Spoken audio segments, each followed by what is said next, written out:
You've seen the videos. You've seen the photos. You've even seen the documents. Thompsontown proved to be a fatal incident on its fallen flag railroads. Piggyback trailers and exterior post-sided open-top hopper cars lie in twisted ruins. Frames from locomotives crystallized, oxidized, and charred to soot.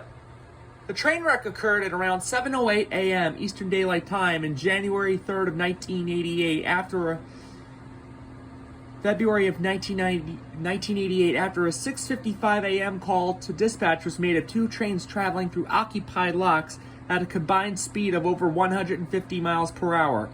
One train had two SD-40s, the other a GP-40, a GP-40-2, and a General Electric B-36-7. At around 7:09 a.m., 1 minute after the collision subsides, calls to 911 poured out to the hotline of an eerie head-on collision near the Allentown Cutoff.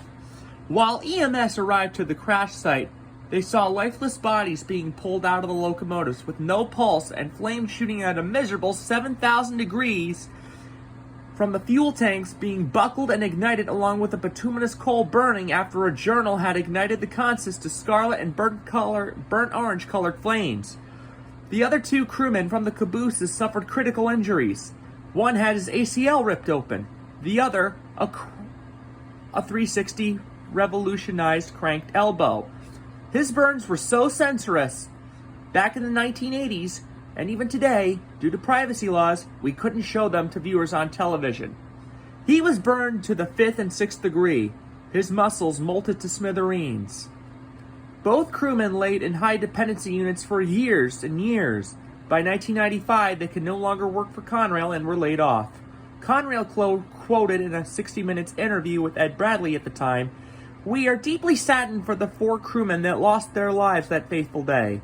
We are working with state and federal authorities and found out the engineer of the GP-40-2 and SD-40 both collapsed at the throttle at around 6:51 that morning.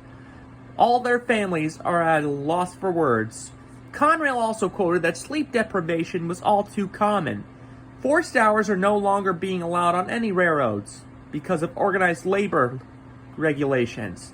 This comes a year after the rear-end collisions lawsuit in Chase, Maryland in 1987.